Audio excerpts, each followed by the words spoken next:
Hello, hello, hello, everybody. Hello, Africa. Hello, the world in general. And this morning, this is dissecting Africa. We're going to go around Africa and talk about what's going on. Africa is an interesting place, so that's a whole lot going. My name is Tolu Meduna. Yeah, just joining us. Don't worry, I'm not taking over. But today I am taking over because we have a lot of questions and a lot of, answers, to give ourselves about what Africa, where we are in Africa. I'll quickly go around to some headline news in Africa. First of all, let's go to Sudan. Sudan formally seeks expanded talks on now then row. And then Somalia land vice president test positive for COVID-19. UN names Mauritanian to head Mali peace mission. Kenya-Somalian border row case starts despite protests. Libya's new unity government sworn in. And militant Islamists beheading children in Mozambique. Today, we are going to really talk about what is going on in Sudan and Francophone countries in general. All right, I have with me in the house Mr. Olamileko Balogun, and I also have Mr. Kazim Balogun. Good day to you all. Like I said, we don't know what the time zone people watching us right now. Yeah. How are you, Mr. Kazim Balogun? I'm taking over from you today. I'm fine. Yes, I can see that. It's good to have to go on a vacation, but still part of the old thing. Yes, yeah, and I'm glad to have you. Yes, it's great to be here as a guest as well. Balogun. Oh yeah, thank you for coming on, my special guest. And another special guest, Mr. Balogun, Olamileko Balogun. He is an African fashion designer, and he's not just a fashion designer, he is a media entrepreneur. And he's a fashion icon and a fashion ambassador in Africa. Hello, Mr. Balogun, how are you? Mr. Leko Balogun, please say hello to the people. Oh my God, network. Oh, Mr. Balogun. Oh God. Okay. Okay, we kind of lost Mr. Balogun with his network. His network. Okay. He will come back. Yes, we'll go ahead. All right. There's been unrest. Mr. Kazim has been on unrest in what's it called? Senegal. Yes, yeah. Dakar to be specific. It's not news. And the recent one was triggered by the arrest of the 46-year-old opposition leader, Sonko's arrest. We triggered this arrest. And his arrest didn't just come February 8th or so, if I can remember. He was accused of rape. By a salon staff. He had gone there for massage, according to reports. He's gone for massage, and the lady actually accused him of rape. So she filed for the rape against Mr. Sonko. And on his way to the court, he was arrested. That's the early March. So, and this triggered an anti-France protest. So, I'm finding it a bit awkward that how these two, what is the correlation between these two? Because these two anti-France protests and also the rape allegation. How do you see that? What's the correlation? Is there a lack of trust, or are they trying to, are the protesters, is there a breakdown of trust between the protesters, between the masses and the government or the judiciary. Something is off somewhere. What do you think, Mr. Kazim? Okay, wonderful. I can see that Mr. Uh, Olamilekan Balogun is there as well. But let me take that. Well, for those of us that have been following the development in that part of Africa, you know that most African countries, once they have a leadership, when it comes to uh, changing of power, they like to remain in power, perpetually. And this is a good example of what we are talking about. What they do, as we all know, is that once they know that there is an opposition and there's going to be an election and the opposition is so strong, probably receiving support from the people. So what they do is that they find a way to just implicate such opposition. Those ones in power, they always have the power to do whatever they want. So that's a good example of what we are witnessing. So there cannot be any connection far from the fact that they just want to implicate him so that Hosmani Sonko will not be able to proceed with contesting as opposition with the current president, Macky Sall. So that is what we are just witnessing. We've seen that in different parts of Africa, whereby they will just cook up something against the opposition, and at the end of the day, they will find a way to just keep him or her in prison. So that is what we are witnessing. It's not that he raped anyone, even if he does, which I so much doubt. This should not be the right time to bring such a case up. But what we are witnessing in Senegal is a case of trying to keep him short, and I know he won't want to succumb to that. Well, rape is a very, very huge allegation that I don't think we could sweep it under the rug. We've been unable to, get to talk to the victim, or so it's a little bit sketchy, but we cannot just throw it under the carpet, like you said, because I don't really like jumping to conclusion when it comes to things like this.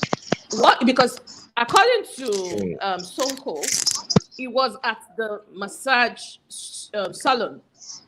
He had his massage. According to him, he said he had back pain and he wanted to get rid of the back pain. So, could it be that? Are you saying that the current government actually took advantage of that situation and cooked up that rape allegation? Have you seen any proof to that, aside from the fact that there's breaking trust within the masses and the government?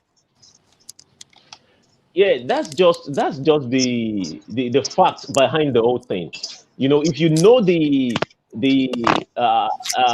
machination within the continent, even it's a global thing. It's just the fact that they will just find something to nail him down. I know of a country that tried to keep the opposition short, and the opposition person happens to be a businessman. He brought in his goods from abroad, and what they did was to insert hard drugs into his goods, and they used that to just keep him out of the scene. This is a good example of that, and that is what African leaders are capable of doing. It's a good example. Whether they can use any other thing, like they can say he killed someone. This is even a case of raping. They can say he killed someone, and with that, the case will be in court, and they will be dragging. And at the end of the day, if it's not that formidable, he will not be able to continue with what he wants to do. So it's even whether we like it or not, at the end of the day, when they go for any kind of investigation, because he's dealing with the current government, there is no way he will not be found liable, because he's dealing with the powerful people. So with that, he's in for it. But he has good lawyers, if he has the support of the people, definitely one way or the other, he will be vindicated. But this is not new. It's part of the gimmick to keep the opposition out of the scene. In Africa. Okay, is Mr. Olamide Balogun there? And can you talk to us about what he thinks about this allegation against the opposition leader in Senegal, Sonko?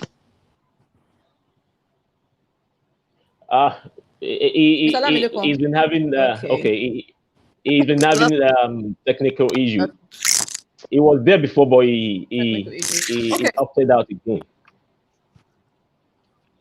Okay, no problem. So we can keep on the discussion.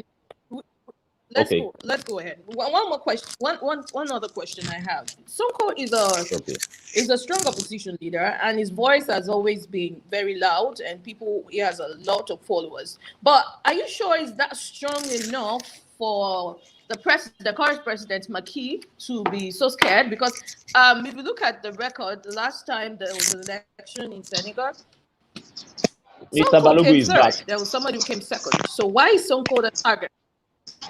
Oh, hello, Mr. Olamide Balogun. Mr. Olamide Balogun.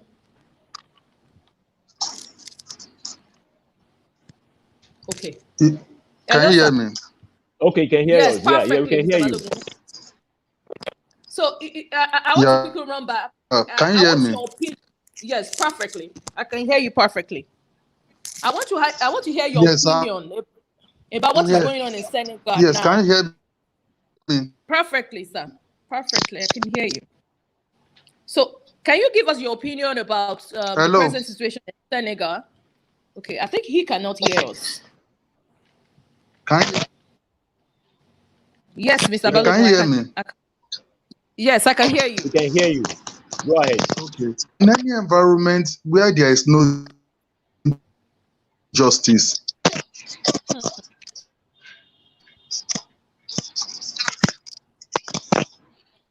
go ahead. Go ahead, Mr. Balogun.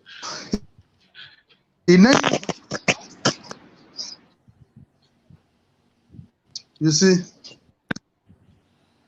in any environment where there is no justice,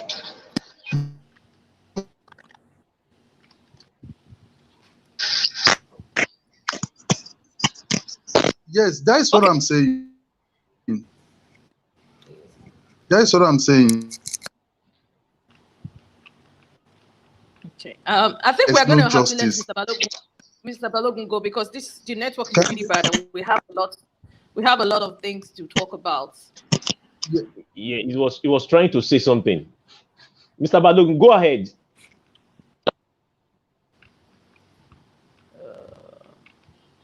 I really wish we can get his opinion on this because in any environment where there is no justice, jungle justice will prevail.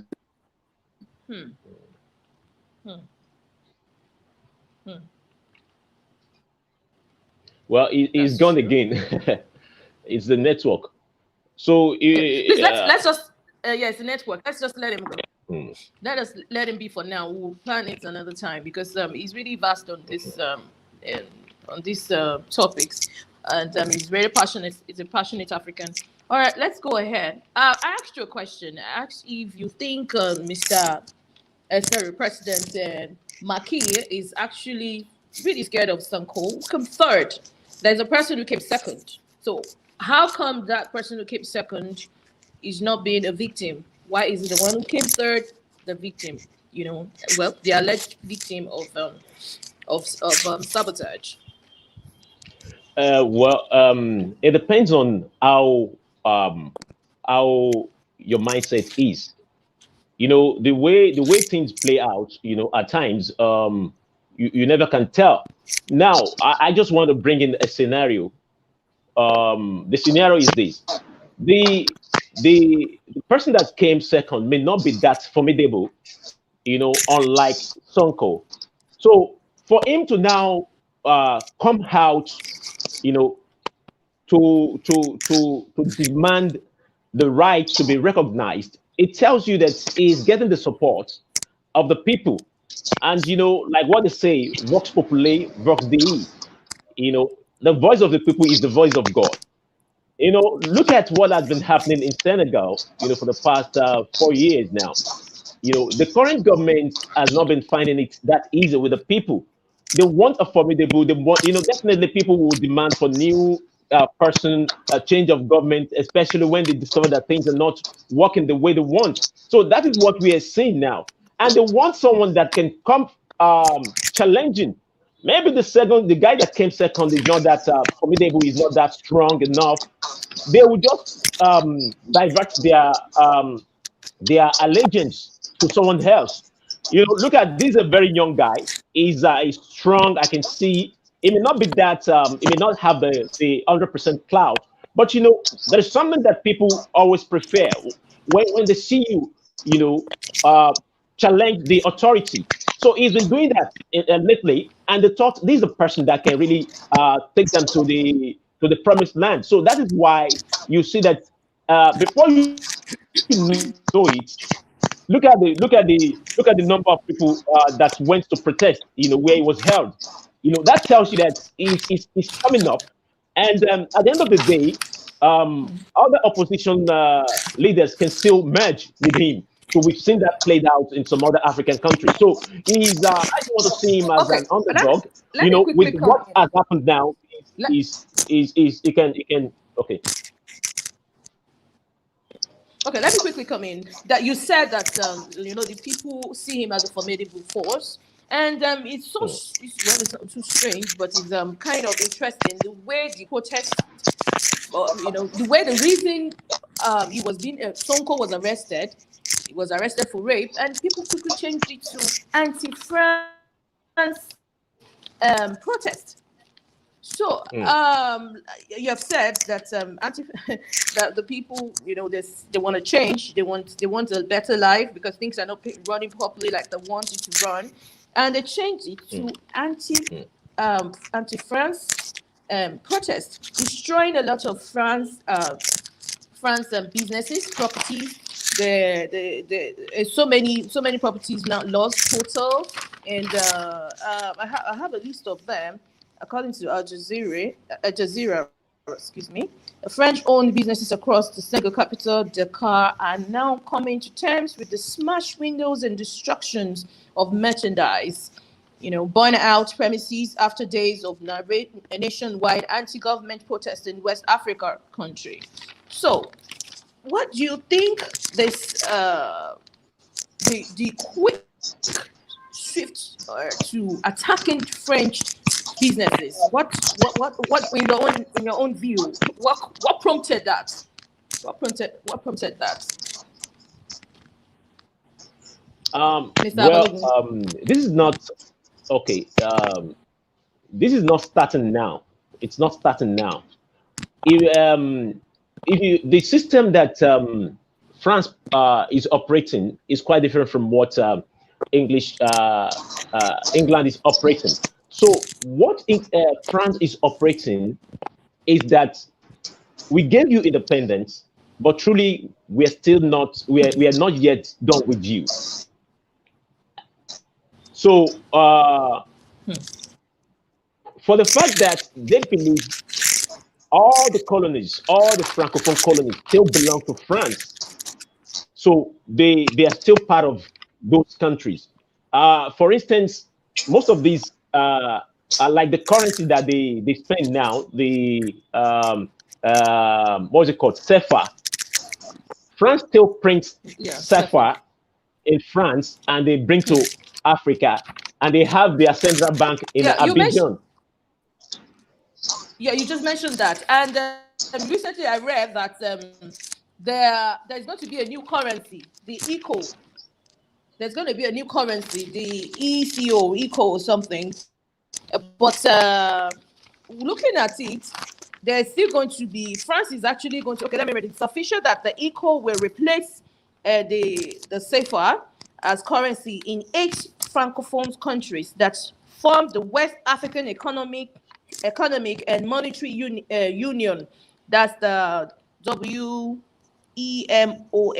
And this will end 75 years of rule by France Republic, in which the states had been compelled to centralize and to deposit their foreign reserves in the Banque de France, otherwise known as Frank's Treasury. So these countries are Benin Republic, Burkina Faso, Guinea-Bissau, Ivory Coast, Mali, Niger, Senegal, and Togo.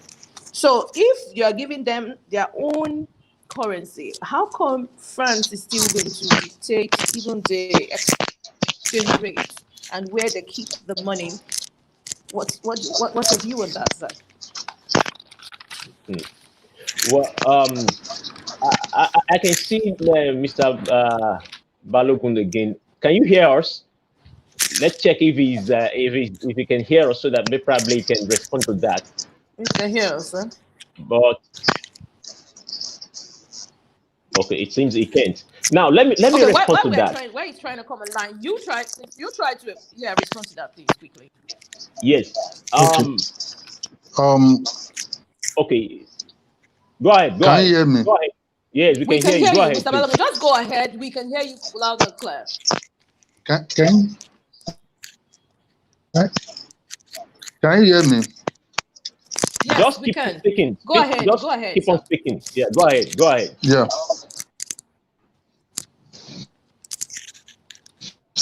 Yes, I can hear the. Okay,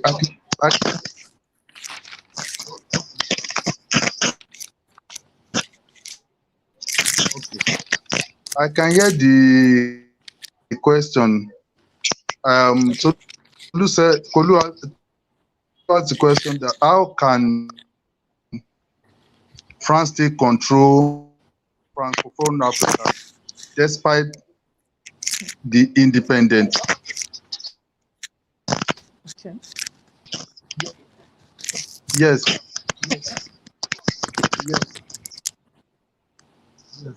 That is the result of greed. That is what you see when people look for power, want to retain. You see, many African leaders, because they want to retain power at all costs, can go and sign any agreement, and agree with anything that will make them to still stay in power. Now, most of the French-speaking African countries, they align with. It's gone again. The network. Okay, let me continue from where it stopped. You know, it was establishing the fact that most of the African leaders, they are too greedy. You know, they signed all kinds of agreements with France. But the truth of the matter is this. You know, this is the making of France. Yes, greediness is there. This is the making of France. I must say this: there is no way any francophone country if it can join us.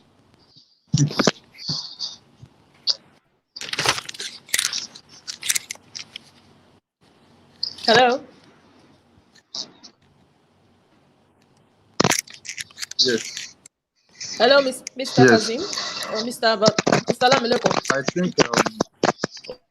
Can you hear me? Hello. Okay. Yes, I can hear you. There is Yeah.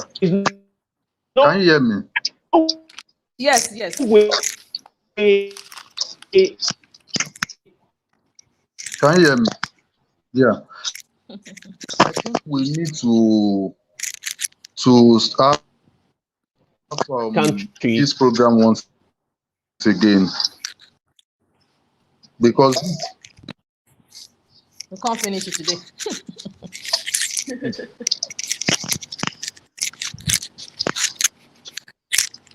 So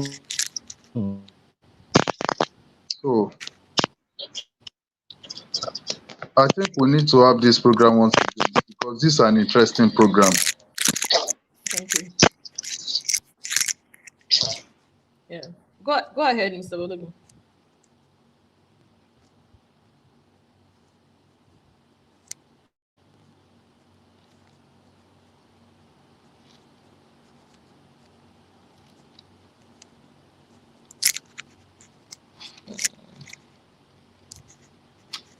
Hello.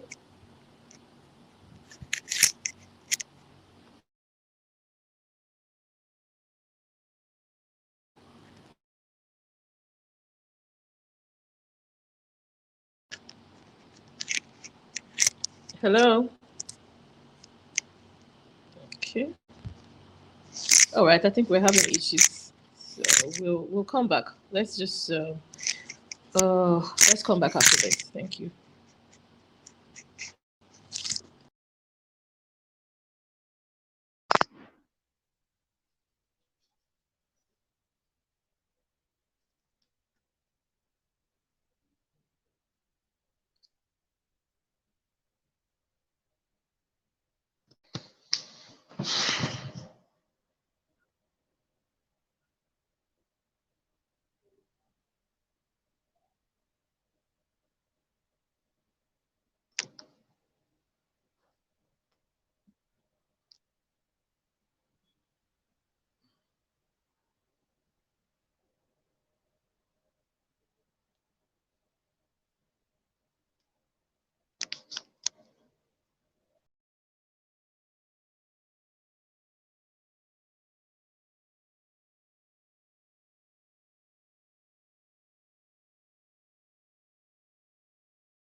Uh,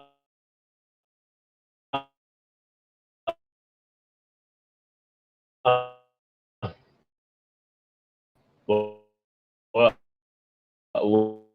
we are very, very sorry. We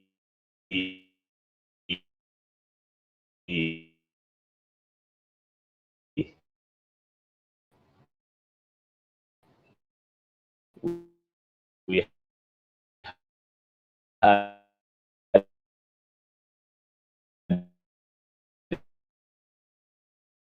the technical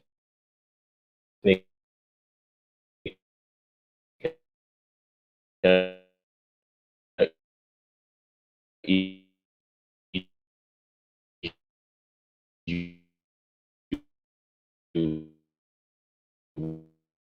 with the